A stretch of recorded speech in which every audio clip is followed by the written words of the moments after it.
স্বামীকে ডেকে বলে, স্বামী আমার কখন চলে যাব কারো জানা নাই, কারণ আমার বাবা চলে গেছে। বাবা যখন চলে যায় তখন আমাকে জড়ায় ধরে কেঁদেছে আর বলেছে, কলিজার টুকরা ফাতেমা, অতি তাড়াতাড়ি তোমার আমার সঙ্গে মোলাকাত হবে, সাক্ষাৎ হবে, কিন্তু কখন যাব আমি জানি না, কিন্তু আমি দুনিয়ায় থাকবো না, একদিন আমি চলে যাবো। এটাই হলো বাস্তবতা। স্বামীকে ডাকা বলে, স্বামী আমি যখন চলে যাব আমার জানাজার প্রয়োজন নাই, জানাজা করার দরকার নাই, কারণ মানুষ এসে দেখবে নবীর মেয়ে ফাতেমার চেহারাটা কেমন। এই চেহারাগুলো দেখে দেখে মানুষ আমাকে বলতে থাকবে। এই জন্য রাতের অন্ধকারে যদি আমি দুনিয়া থেকে চলে যাই, আমার জন্য কবর করবেন জান্নাতুল বাকিতে, পূর্বকোণে জান্নাতুল বাকিতে। আর এই কবর করার জন্য আরেকজন ব্যক্তিকে নিতে পারবেন সহজ। আমার ভাইয়েরা, খাতুনে জান্নাত ফাতেমাতুজ জোহরা রাতের অন্ধকারে, রাতের গভীরে, লিল্লাহে তাকবীর, প্রধান বক্তার আগমন। মুসলমান আওয়াজ দিয়েই সফলতা অর্জন করছে, কি বলেন? মুসলমান যখনই আওয়াজ দিয়েছে তখন বাতিল পালাইতে বাধ্য হয়েছে। ফিরাউন যখন বলেছিল আনা রব্বুকুমুল আলা, আমি সবচেয়ে বড় খোদা, আমার চাইতে ক্ষমতাদার পৃথিবীর মধ্যে আর কেউ নেই, আল্লাহ রাব্বুল আলামিন পাল্টা আঘাত করার জন্য হযরতে মুসা আলাইহিস সালামকে পাঠিয়ে দিয়েছিলেন। মুসা আলাইহিস সালাম যখন তাকবীর অহংকার দিয়ে যখন এই জামিন কাঁপিয়ে ওঠাইছিলেন, আমার ভাইয়ের আল্লাহর পার্লামেন্ট এলাকা হলো, ফেরাউন তোর বাহাদুরি আর তোর ক্ষমতার তাকাব্বুরি যতই থাক না কেন, আমি আল্লাহ রাব্বুল আলামিনের পার্লামেন্ট এলাকা হয়েছে, তোকে নীল নদের মধ্যে চুবে মারা হবে। কথা বলেন ঠিক কিনা?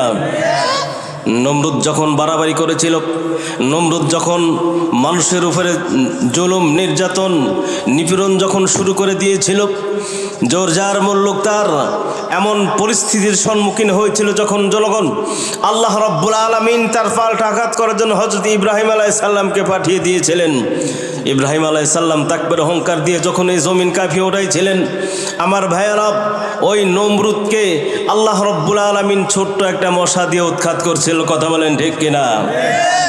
যেই সময় তাসলিমা নাসরিন আমার নবী কিনে যখন বিষোদ্গার করেছিল, ওলামায়ে কেরামদের কিনে যখন কটূক্তি করেছিল, ইসলাম কিনে যখন কটূক্তি করেছিল, আমার ভাইয়েরা, এই বাংলার তাওহীদি জনতা যখন ঢাকার রাজপথ যখন কাঁপিয়ে উঠাইছিলেন, আমার ভাইরা তাকবীরে হুঙ্কার দেওয়ার কারণে ওই অসভ্য তাসলিমা নাসরিন বাংলার জমিন ছাড়তে বাধ্য হয়েছে। কথা বলেন ঠিক কিনা?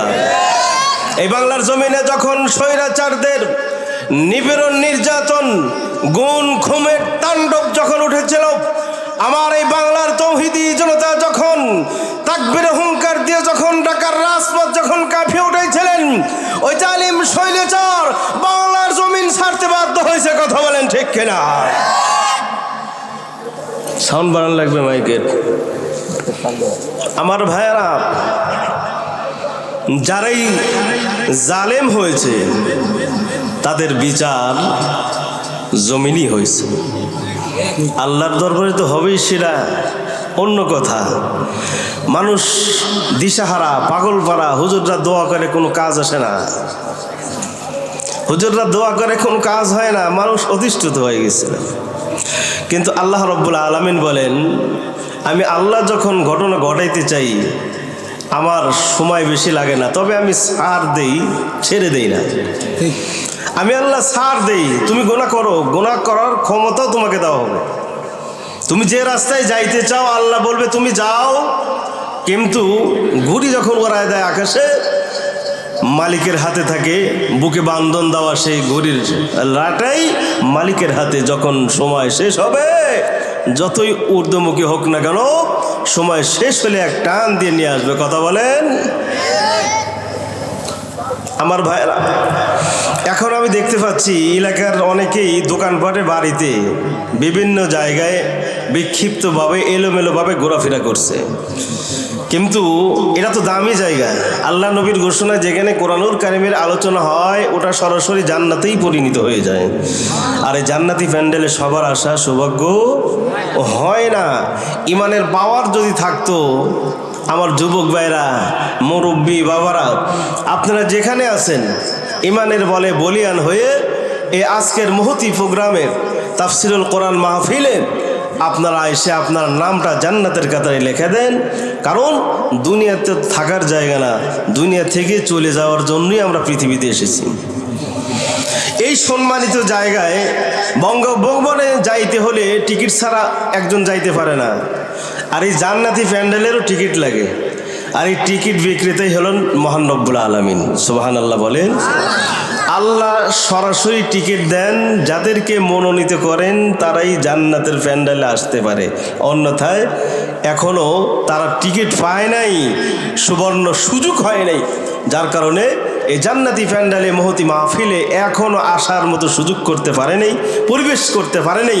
আমি উদাত্ত আহ্বান জানাবো, যারা এখনো বাহিরে আছি, অতি সত্বর এই মাহফিলে এসে জান্নাতের কাতারে নামটা লেখায় দেন। হতে পারে আজকের মাহফিল আল্লাহর দরবারে কবুল হয়ে এই মাহফিল আজকে আমাদের নাজাতের একটা জরিয়া হয়ে যেতে পারে। কথা বলেন ঠিক কিনা? আমার ভাইয়েরা, আল্লাহ রাব্বুল আলামিনের কিছু বান্দারা যখন জান্নাতে যাবে, তো জান্নাতে যাওয়ার পরে আল্লাহ জান্নাতীদেরকে একটা সালাম দিবেন। জান্নাতি সালাম পেয়ে বলবে, সালাম দেয় কে? মহান রব্বুল আলামিন বলেন, আমি আল্লাহর পক্ষ থেকে সালাম। সুবহানাল্লাহ বলেন। আমার ভাইয়েরা, আমার আল্লাহ রব্বুল আলামিন সালাম দিবেন জান্নাতীদেরকে। জান্নাতীরা পাগল পারা হবে। আল্লাহ বলবে, বান্দা অনেক কষ্ট স্বীকার করেছ, রাত জাগ্রত হয়েছ, কোরআনের তাফসীর শোনার জন্য রাত জাগরণ করেছিলে বান্দা, নামাজ পড়েছো আমার জন্য, রমজানে রোজা রেখেছো আমার জন্য, হজ করেছো আমার জন্য, কোরবানি করেছো আমার জন্য। আল্লাহ বলেন, কুল ইন্না সলাতি ওয়া নুসুকি ওয়া মাহইয়ায়া ওয়া মামাতি লিল্লাহি রাব্বিল আলামিন।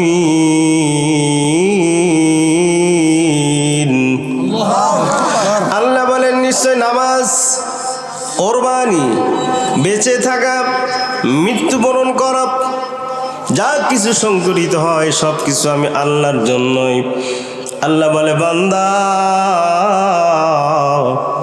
আমার জন্য তোমরা নামাজ পড়েছো, রমজানে রোজা রেখেছো, হজ করেছো, যাকাত দিয়েছো, আমি রবের পক্ষ থেকে আজকে তোমাদের প্রতি সালাম। আল্লাহ ডেকে বলে, জান্নাতীরা আয় আয়।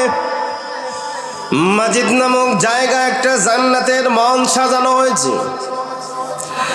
আল্লাহর যত পয়গম্বর ছিল 1,24,000 মতান্তরে 2 লক্ষ পয়গম্বর,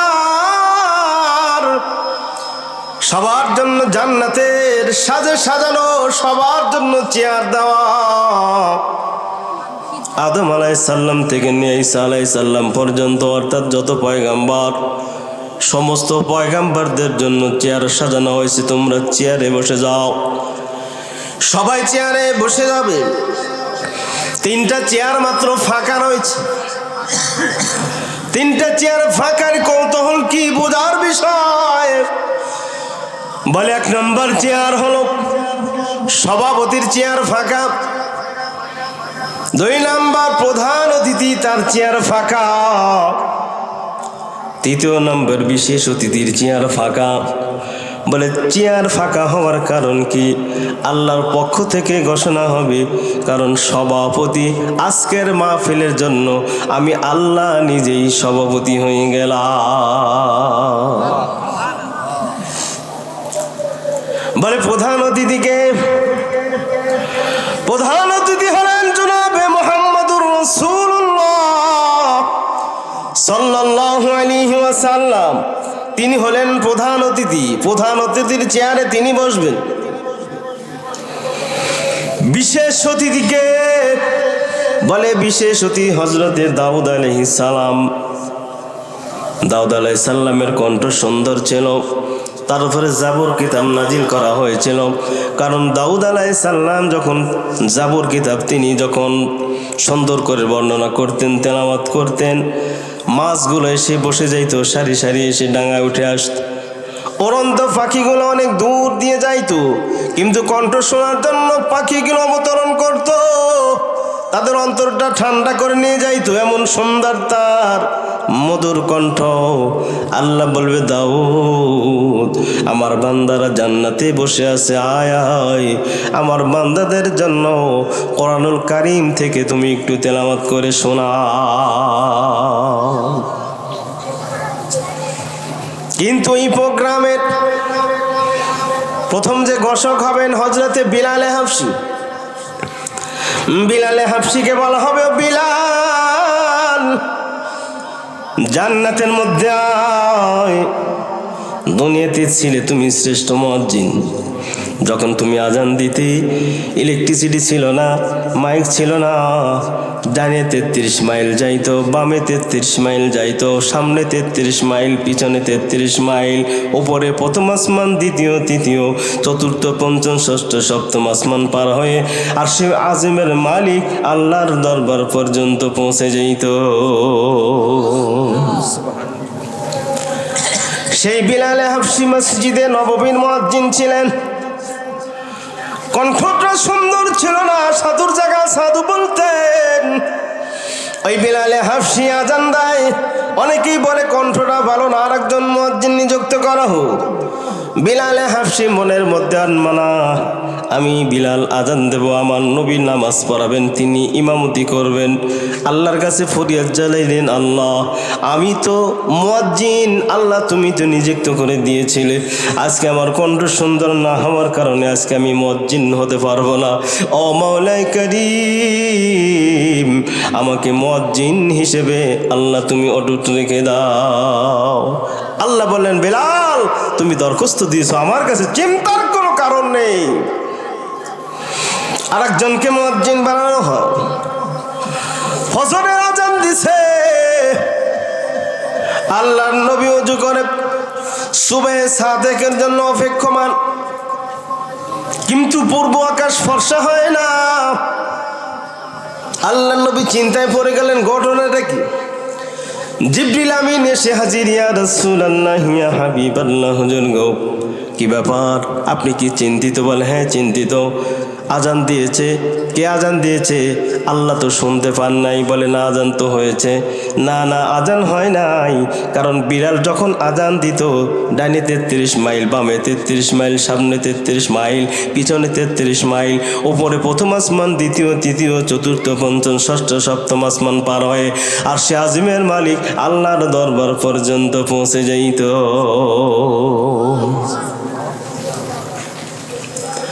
বলে আজান তো পৌঁছে নাই।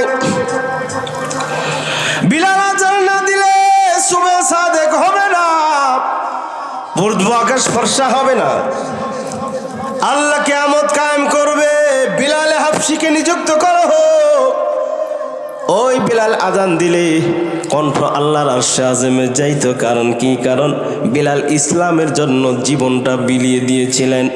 উবাইয়া মারে, আবু জেহেল মারে, উতবা সাহেবা মারে, তার উপরে নির্যাতন করে, স্টিম রুলার চাপিয়ে দেয়, বুকের উপর প্রচন্ড পাথর কানা চাপাই দিয়েছে।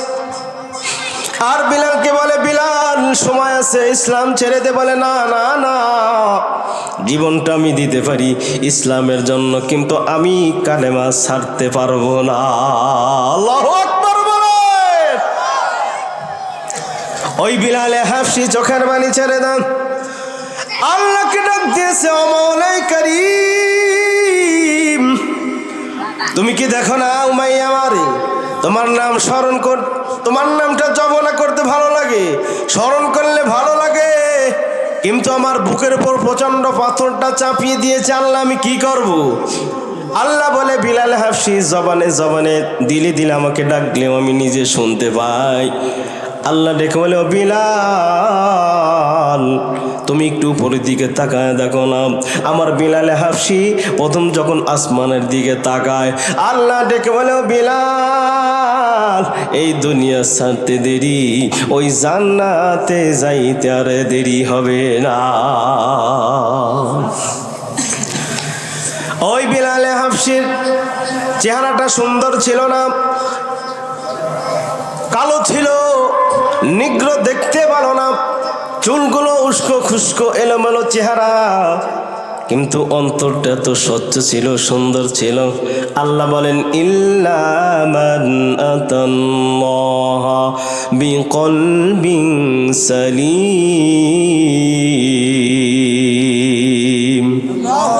স্বচ্ছ অন্তর যার হবে সে হবে জান্নাতি।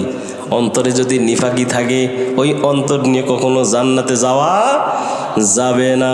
কারণ আমি যদি হতদরিদ্র হই, আমি ভ্যান চালক, আমি একজন দিনমজুর, খেটে খাই, মেহনত করে খাই, কিন্তু আমার অন্তরটা স্বচ্ছ সুন্দর, অন্তরে ঝামেলা নাই, অন্তরের মধ্যে নিফাকি নাই, অন্তরের মধ্যে তাকাব্বুরি নাই, মানুষের ধন সম্পদ মেরে খাওয়ার আনমানতা আমার দলের মধ্যে নেই, মানুষের সম্পদ হরণ করব এমনটি আমার দিলের মধ্যে নেই। বলে এই ব্যক্তি ভ্যান চালক হতে পারে, কিন্তু এই ব্যক্তি মরতে দেরি, ওই জান্নাতে যাইতে আর দেরি হবে না। ওই বিলালে হাফসি আল্লাহর নবী ডেকে বলেন আমি যখন জান্নাতে যাব ওই বিলালে হাফসি থাকবে আমার সাথে। কেমনে যাব? প্রথমবার জান্নাত থাকবে তালা লাগানো। পয়গম্বররা আল্লাহকে ডেকে বলবে আল্লাহ দ্বাররক্ষী ঘোষণা করেছে জান্নাতে প্রবেশের জন্য, কিন্তু এখনো জান্নাতে যাইতে দেওয়া হয় না, গড় নাকি? আল্লাহ বলবেন ও মালিক দারোগা, ও পয়গম্বর, তোমরা যত দাঁড়িয়ে আছো জান্নাতে যাইতে চাইলেই তো হবে না, কারণ জান্নাতে তালা লাগানো, আর ওই তালার চাবি হলেন আমার নবীর হাতে। আল্লাহু আকবার বলেন। জান্নাতের তালার চাবি হলেন আমার নবীর হাতে। যতক্ষণ পর্যন্ত জান্নাতের গেট না খুলে দিবেন ততক্ষণ পর্যন্ত জান্নাতে যাওয়ার পারমিশন পাবে না। হযরত আদম আলাইহিস সালাম জান্নাতের গেটের সামনে এসে দাঁড়াইবে, হযরত দাউদ আলাইহিস সালাম জান্নাতের গেটের সামনে এসে দাঁড়াইবে, হযরত আইয়ুব আলাইহিস সালাম জান্নাতের গেটের সামনে দাঁড়াইবে, মুসা আলাইহিস সালাম, নূহ আলাইহিস সালাম, ইব্রাহিম আলাইহিস সালাম, দাউদ আলাইহিস সালাম, দানিয়েল আলাইহিস সালাম, যত পয়গম্বর আছে সবাই গেটের সামনে দাঁড়ায় থাকবে। আল্লাহকে বলবে আল্লাহ জান্নাতে যাওয়ার পারমিশন পাইলাম, কিন্তু জান্নাতে ঢুকতে দেওয়া হয় না, কারণ কি? বলে এই হলো ঘটনা, কারণ ওই জান্নাতের চাবি হলো আমার নবীর হাতে। যতক্ষণ পর্যন্ত জান্নাতের চাবি না দিবি ততক্ষণ পর্যন্ত জান্নাতে যাওয়ার পারমিশন কারো না। বলে সে কোথায়? বলে মাকামে মাহমুদে সিজদায় পড়ে আছেন। যতক্ষণ পর্যন্ত জান্নাতে যাওয়ার পারমিশন না হবে, এই উম্মতি মুহাম্মাদির পারমিশন জান্নাতে যাওয়ার না দেওয়া হবে, ততক্ষণ পর্যন্ত মাথা উত্তোলন করবেন না। সুবহানাল্লাহ বলেন। উম্মতের ব্যথায় ব্যথিত পাগল পাড়া নবী রওজায় আতহারি এখনো শুয়ে শুয়ে কান্দে, অথচ মুসলমানদের ঘরের জন্ম হয়ে আমার নবীর চরিত্র নিয়ে কথা কয়। বলেন এদের জন্ম কি কখনো ঠিক আছে? মুসলমানের ঘরে জন্ম, আল্লাহ নবীকে নিয়ে কটূক্তি করে, ওলামায়ে কেরামদের নিয়ে কটূক্তি করে, ইসলামকে নিয়ে কটূক্তি করে। আবার বর্তমান দেখা যায় এই বাংলার জমিনে এই ওলামায়ে কেরামের যে অবদান রয়েছে ইসলামের জন্য, তাদের সর্বপ্রথম বুকের তাজা রক্ত তারা ঢেলে দিয়েছে এই বাংলাদেশের জন্য, স্বাধীনতার জন্য। এই ওলামায়ে কেরামের রক্ত দিয়ে স্বাধীনতা অর্জন হয়েছে। কিন্তু এই পীর আউলিয়া গাউস কুতুব আপনাদের এই বাংলাদেশে বর্তমান তাবলিগের মধ্যে দুইটা দল হয়ে গেছে। একটা হলো জুবায়ের গ্রুপ, আর একটা হলো সাতপন্থী। সাতপন্থী যার বাড়ি কোথায়? ইন্ডিয়া। অথচ সে কিছু ইসলামের বিপক্ষেও এমন কিছু কথা বলেছে বিভ্রান্তিমূলক। এই বাংলার জমিনে কিছুদিন পূর্বেই আমরা জানতে পারলাম, সবারই জানা, 4 জন আল্লাহর এই দিন প্রতিষ্ঠিত করার জন্য দ্বীনের তালিম তরবিয়াতে যারা নিয়োজিত ছিলেন 4 জনকে সে শাহাদত বরণ করাইছে। তাহলে তাবলিগকে আমরা জানতাম, এতে জামাত বিএনপি জাসদ ফাসদ যা কিছু আছে সবাই এখানে ঢুকত, মানে কোনো দল বল মত নির্বিশেষে, যেখানে সবাই যাওয়ার যে তারা ইসলাম হওয়ার জন্য, ইসলামের দাওয়াতের জন্য তারা যাইতো, কিন্তু এর মধ্যেও ঝামেলা ঢুকাই দিয়েছে। আমার ভাইয়েরা, যারা আল্লাহর দিনকে দেখানোর জন্য দাওয়াত দেয় আর তারা যদি মানুষ হত্যা করে, এটা কখনো আসল পথ, সঠিক পথের দিশা কখনো হতে পারে না। আমার ভাইয়েরা, আমার নবী মাকামে মাহমুদে সিজদায় পড়ে আছে, আল্লাহ বলে হাবিব মাথা উঠান, আর কানতে হবে না, পেরেশানি নাই, চিন্তা নাই। 63 বছর অনেক কেঁদেছেন, তায়েফের জমিনে রক্ত জড়াইছেন, উহুদের প্রান্তরে দান দান লোক শহীদ করেছেন, 6টি মাস জেলখানার মধ্যে আবদ্ধ ছিলেন। নামাজ পড়তে গেলে বড় বড় উটের ফুটি নিয়ে এসে আপনার মাথার উপরে চাপিয়ে দেওয়া হতো। রাস্তায় চলতে গেলে রাস্তায় কাঁটাযুক্ত ডালগুলো পুঁতে রাখা হয়তো, যাতে করে কাঁটা ফোটে আপনার পায়ে। কিসের কষ্ট, কিসের আপনার সমস্যা, মাথা উঠান, কি চান বলেন। আল্লাহর নবী বলবেন, আমার উম্মতের পরোয়ানা যতক্ষণ পর্যন্ত জান্নাতে যাওয়ার পরোয়ানা না হবে, আল্লাহ আমি মাকামে মাহমুদ থেকে মাথা উঠাইব না।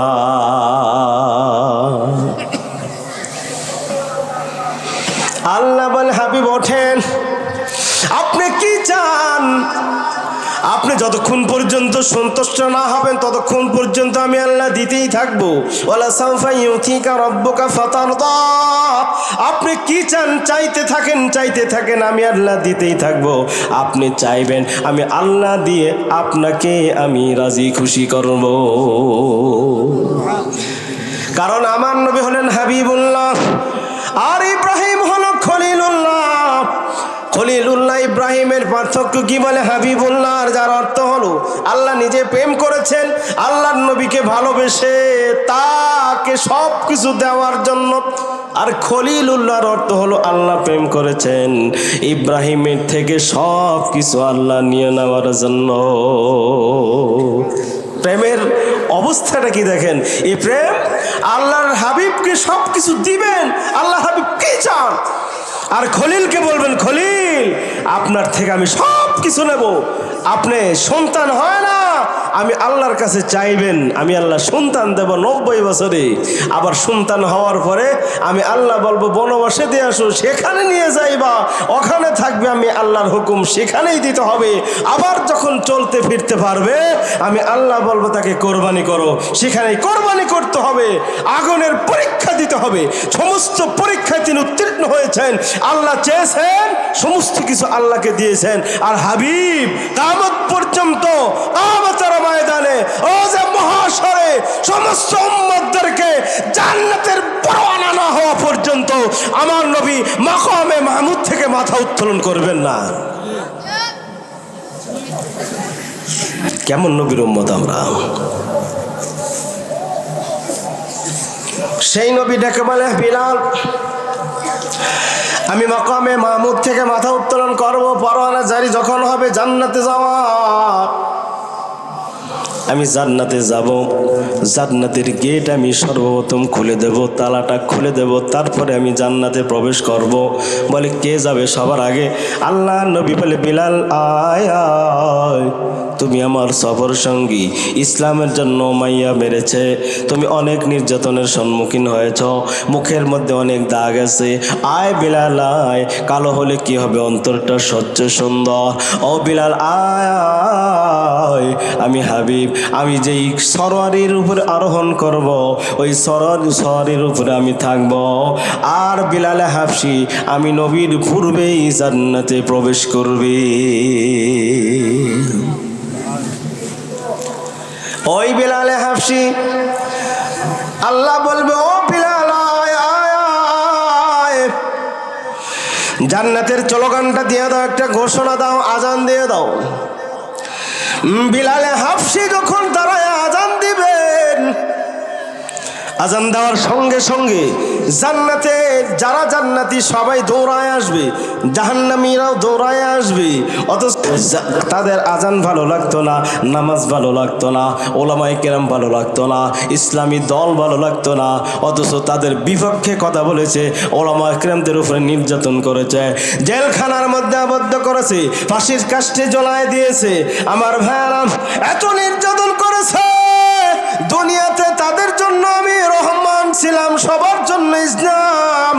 আজকে আমি রহমান সবার জন্য নয়, খাস খাস ব্যক্তিদের জন্য। তার জন্য আমি আল্লাহ জান্নাত সাজাই নাই। যাদের প্রেম আল্লাহর মহব্বত আর ভালোবাসা, রাসূলের প্রেম যাদের দিলের মধ্যে, এদের জন্যই তো আজকে আমি জান্নাতের ময়দানটা সাজাইয়া দিয়েছি। আল্লাহু আকবার বলে। আমার ভাইয়েরা, আল্লাহ মাজিদ নামক জায়গায় জান্নাতীদেরকে নিয়ে আসবেন। বিলাল হাবশী আজান দিবে, জান্নাতের প্যান্ডেল পরিপূর্ণ হয়ে যাবে। ওই জান্নাতের ওই চেয়ারে থাকবেন, সভাপতির চেয়ারটা অলঙ্কিত করবেন আমার আল্লাহ, আর প্রধান অতিথির চেয়ারটা অলঙ্কিত করবেন আমার নবী বিশ্বদুলাল জনাবে মুহাম্মদুর রাসূলুল্লাহ সাল্লাল্লাহু আলাইহি ওয়াসাল্লাম। তিনি থাকবেন প্রধান অতিথি, আর বিশেষ অতিথি থাকবেন হযরতে দাউদ আলাইহিস সালাম। তিনটা চেয়ারে তিনজন বসে যাবে। দাউদ আলাইহিস সালাম তিনি কোরআন কারীম তেলাওয়াত করবেন। তাবারাকাল্লাযী বিয়াদিহিল মুলক وهو على كل شيء قدير الذي خلق الموت والحياة ليبلوكم أيكم أحسن عملا الله أكبر বলে। দাউদ আলাইহিস সালাম যখন কোরআনুল কারীম তেলাওয়াত করবেন, 40 বছর সবার দিলের মধ্যে এমন উন্মাদনা, 40 বছর তারা বুঝতে পারবে যে দাউদ আলাইহিস সালামের কণ্ঠটা কেমন ছিল। সুন্দর আওয়াজে পাগল পারা হয়ে যাবে। আল্লাহ ডেকে বলবে, আল্লাহ এই দাউদ আলাইহিস সালামের কণ্ঠে আমরা আরো কোরআন শুনতে চাই। আল্লাহ বলবে, না না না, এই কোরআন যার উপরে নাজিল করা হয়েছে একমাত্র ওই মহামানবের মুখে শোভা পায়, সে এখন কোরআনুল কারীম সুন্দর করে তেলাওয়াত করে শুনাইবে। যার উপরে কোরআন নাজিল হয়েছে তার কণ্ঠটা কেমন দেখেন। এদিকে ওমর ইবনুল খাত্তাব, সে এখনো ইসলাম গ্রহণ করেন নাই। সেই ওমর আবু জেহেল কর্তৃক আল্লাহর নবীকে দুনিয়া থেকে উৎখাত করে দিবে। এক পর্যায়ে বলা হলো, ওমর যদি তুমি পারো তোমাকে বিশাল পুরস্কৃত করা হবে, বড় বড় উটনি তোমাকে পুরস্কার দেওয়া হবে যদি তুমি পারো আব্দুল্লাহ পুত্র মুহাম্মাদের মাথা আনতে। ওমর ইবনুল খাত্তাব সে ছোটা দিল, হাঁটতে হাঁটতে চললেন। যাওয়ার পরে বাড়িতে খবর নিলেন, দেখেন তার বোন কোরআনুল কারীম তেলাওয়াত করতেছে। ওই কোরআনুল কারীম শুনেই তার দিলের মধ্যে মনে হলো যেন ইমানের চারা কে যেন বপন করে দিল। সুবহানাল্লাহ বিহামদি। তো কোরআনুল কারীম তেলাওয়াত করতেছিলেন, ইন্নানি আনাল্লাহ লা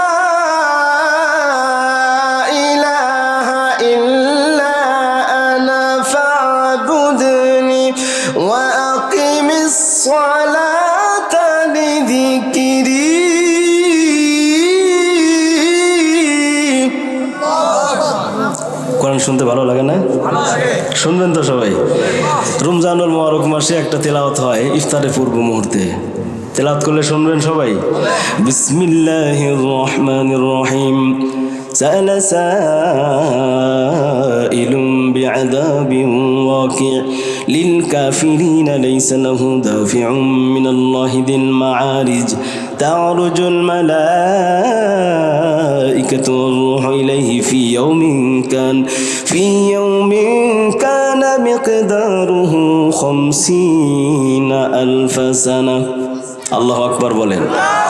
মসজিদে নববীতে যখন কোরআনুল কারীম তেলাওয়াত হয়, হাজী সাহেবরা যারা এখানে আছেন ওখানে কোরআনুল কারীম তেলাওয়াত শুনলে মনে হয় যেন কোরআনুল কারীম নাজিল হচ্ছে। সুবহানাল্লাহ বিহাম। বিসমিল্লাহির রহমানির রহিম। قاف والقرآن المجيد بل عجبوا أن جاءهم منذر منهم فقال الكافرون هذا شيء عجيب أئذا متنا وكنا ترابا ذلك رجع بعيد। الله أكبر বলেন। লন্ডনে বিশাল সেমিনার, কারি আব্দুল বাসিত রহমতুল্লাহ আলাইহি ছিলেন। আজকের মাহফিলের প্রধান মেহমান ভাই সংক্ষিপ্ত আলোচনা চলে যাবে, একটু মাহফিল আছে একটু। আজকের মাহফিলের প্রধান অতিথি যারা মোহাম্মদ আলী ভাইকের দান কবুল করে নাও। আগামীর যেন আমাদের দেশ পরিচালনার কাজে যেন আল্লাহ তাকে কবুল করে নেয়। সবাই বলে আল্লাহুম্মা আমিন। এই সমস্ত ব্যক্তিদের নাম বলাই তো কঠিন ছিল নাকি? আল্লাহ সব কিছু ব্যবস্থা করে দিয়েছেন। আমার ভাইয়েরা, আমি যে আলোচনা করতেছিলাম, বেলাল হাফসি তিনি আজান দিবেন, দাউদ আলাইহিস সালাম কোরআনুল কারীম তেলাওয়াত করে শোনাইলেন। তারপরে বলতেছিলাম হযরতে ওমর রাদিয়াল্লাহু আনহুর ঘটনা, যিনি কোরআনুল কারীম তেলাওয়াত শুনে ইসলামের দীক্ষা নিয়ে ইসলামের জন্য সে প্রস্তুতি গ্রহণ করলেন। এবার হাঁটি হাঁটি পা পা করে বোনকে ডেকে বলতেছে, বোন এত সুন্দর তেলাওয়াত, বলে আমার মুখে এই তেলাওয়াত কেন? যার উপরে নাজিল হয়েছে তার দরবারে গেলে এর চাইতে ভালো শুনতে পারবো। আমার ভাইয়েরা, ওমর ইবনে খাত্তাব রাদিয়াল্লাহু তাআলা আনহু হাঁটি হাঁটি পা পা করে আল্লাহর নবীর দরবারে চলে গেলেন। যাওয়ার পরে সাহাবায়ে কিরাম বললেন, ইয়া রাসূলুল্লাহ, ইয়া হাবিবাল্লাহ, ওমর আসতেছে, আমাদের প্রস্তুতি নিতে হবে। আল্লাহর নবী বললেন যে না না না, ওমরের জন্য আমি দোয়া করেছি, আবু জাহেলের জন্য কালকে আমি দোয়া করেছি, ওমরের দোয়া আল্লাহ কবুল করেছে, তার জন্য তোমরা বসে যাও, তোমরা বুঝবা না। ওমর তলোয়ারটা নামায়া আল্লাহর নবীর চেহারা মোবারক দেখিয়া আল্লাহর নবী কোরআনুল কারীম তেলাওয়াত করতেছিলেন। কোরআনটা শোনার পরে যেটা তার হৃদয়ের আঙ্গিনায় ইমানের চারা যেন রোপণ হয়ে যাচ্ছে। আল্লাহর নবী হাতটা ধরবে, ইয়া রাসূলুল্লাহ, ইয়া হাবিবাল্লাহ, দেরি নয়, ইসলামের শিক্ষা দিয়ে আমাকে ইসলামের জন্য কবুল করে নেন, হাতটা বাড়ায় দেন, কালেমা পড়াইয়া মুসলমান বানাইয়া দেন। ওমর রাদিয়াল্লাহু তাআলা আনহু আল্লাহর নবীকে বললেন, ইয়া রাসূলুল্লাহ, ইয়া হাবিবাল্লাহ, ইসলামের কাজ এতদিন গোপন ছিল। আজান হতো গোপনে, দাওয়াত হতো গোপনে, নামাজ হতো গোপনে। আমি ওমর, যেই তলোয়ারটা ইসলামের বিপক্ষে চলতো, এই তলোয়ার আজ থেকে ইসলামের পক্ষে চলবে। ওমর দাঁড়ায় গেল, এমন কোন মায়ের সন্তান থাকলে তোমরা আসো, আমি ওমরের তলোয়ার থেকে সে রেহাই পাবে না। আজ থেকে আজান হবে ওপেনে, কোরআনের দাওয়াত হবে সবার সম্মুখে, নামাজ হবে ওপেনে। এটার যদি বাধা কেউ দিতে যাও তাহলে আসো, আমি ওমরের তলোয়ার থেকে কেউ রেহাই পাবে না। চিৎকার দিয়ে বলুন সুবহানাল্লাহ। সে ওমর কোরআনুল কারীমের তেলাওয়াত শুনে ইসলামের এমন একজন অতন্ত্রিক প্রহরী হয়ে গেলেন, ইসলামের সিফাসালা হয়ে গেলেন, যিনি অর্ধ পৃথিবী শাসন করেছিলেন। সুবহানাল্লাহ বিহামদি। সেই ওমরের মতো শাসকের এখন প্রয়োজন আছে না নাই? আমাদের দেশটাকে সুন্দর করতে চাইলে অবশ্যই নেতৃস্থানে যারা থাকবে তারা থাকবেন সততাবান, একজন খোদাভীরু, আল্লাহর ভয়, তাকওয়াওয়ালা এবং গ্রহণযোগ্য ব্যক্তি। সৎ ব্যক্তিদেরকে নেতৃস্থানে লাগায় দেন, এই বাংলার জমিনটা হবে জান্নাতের বাগান। কথা বলেন ঠিক কিনা? আমার ভাইরা, এই জন্য আল্লাহ রাব্বুল আলামিন কোরআনুল কারীমের মধ্যে বলেছেন, জাহান্নামীরা যখন জাহান্নামে থাকবে এক একজনকে ডেকে ডেকে বলবে, কি জন্য তোমরা জাহান্নামে এসেছো? আনিল মুজরিমিনা মা সালাকাকুম ফি সাকার, এই সাকার নামক জাহান্নামে তোমরা কেন এখানে এসেছো, এর কারণটা কি, ঘটনাটা কি? তখন তারা বলবে, ক্বালু লাম নাকু মিনাল মুসাল্লিন।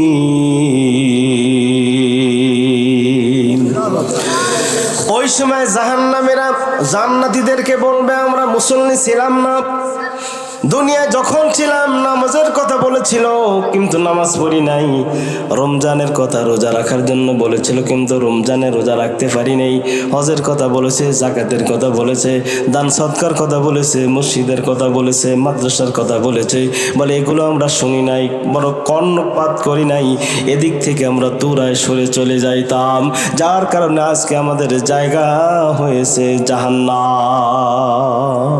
তাহলে বোঝা যাচ্ছে জান্নাতি হতে হলে প্রথম নাম্বার নামাজ ছাড়া কি জান্নাতে যাওয়া যাবে? অথচ এক শ্রেণীর বন্ড কত পিঠ বের হয়েছে, বলে কে বলেছে নামাজ এত দরকার নাই, বলে গুরুর বচনে বিশ্বাস করি না আমরা, যাহা দেখি না দুই নয়নে তাহা বিশ্বাস করি না গুরুর বচনে, কারণ আমরা যেটা দেখি না সেটা বিশ্বাস করি না। বলে কোরআন কে বলছে 30 পারা, বলে কোরআন হলো 90 পারা, জাহেরি 30 পারা, 60 পারা বাতিনি, নাউজুবিল্লাহ বলেন। বলে ওই 60 পারার মধ্যে একটা জায়গা আছে, অর্থাৎ সিজদা করবো আমরা একটা গোপন অঙ্গে, এক সিজদা করে জান্নাত পার হয়ে জাহান্নামে যাব। কথা বলেন। কয় শুনিলে প্রাণ চমকে ওঠে, দেখতে যেমন ভুজঙ্গনা, যেখানে সর্বারাম খানা, যেখানে সর্বারাম খানা। নাউজুবিল্লাহ বলেন। কয় যে মকরম ফেরেশতা সিজদা করতে করতে এমন কোনো জায়গা নাই যেখানে সিজদা করে নাই, এই জন্য আমরা সিজদা করার জায়গা পাই না, একটা সিজদা করব জান্নাত পার হয়ে জাহান্নামে যাব, এমন কিছু ভণ্ড বাংলাদেশে আছে না? না। কলে আমার বাবার মুরিদ হলে নামাজ রোজা লাগে না, কে বলে নামাজ? এই সমস্ত ভণ্ডরা সরলপনা মুসলমানদেরকে ঈমান নষ্ট করে দিচ্ছে মুহূর্তের মধ্যে। আমার ভাইয়েরা, এই জন্য জাহান্নামীরা বলবে আমাদের একটা কাজ আমরা করি নাই, প্রথম নাম্বার কাজ আমরা মুসল্লি ছিলাম না, নামাজ মুসল্লি না থাকার কারণে আজকে আমরা এই সাকার নামক জাহান্নামে। আর কি বলেছ? ওয়ালাম নাকুনু তুইমুল মিসকিন, আমরা মিসকিনদেরকে খাইতে দিতাম না, দান করতাম না, মিসকিনদেরকে তাড়ায় দিতাম, সরায় দিতাম। মিসকিন অসহায় যারা দুয়ারে আসে তাদেরকে দান করবেন, কারণ আল্লাহর নবী বলেন আমি অসহায়, আমি গরিব ছিলাম, আমিও তো মিসকিন, কারণ আমার বাবা দুনিয়া থেকে তার বাবাকে আমি দেখতে পাই নাই, মা 6 বছরে চলে গেল, বাবার আদর আমি পাইলাম না, আমি তো নিজেও এতিম, কারণ আমার নবী রাস্তা দিয়ে যাচ্ছে, একজন এতিম বেচারা দাঁড়ায় দাঁড়ায় কাঁদতেছে। আল্লাহর নবী বলে কান্দো কা? বলে আমার মা নাই, বাবা নাই, আমি অসহায়। আল্লাহর নবী বলেন আমিও তো এতিম, আমি তো অসহায়। ও বাবা কান্দো না, চোখের পানি ফেলার প্রয়োজন নাই, আজ থেকে আমি নবী তোমার বাবা হয়ে গেলাম।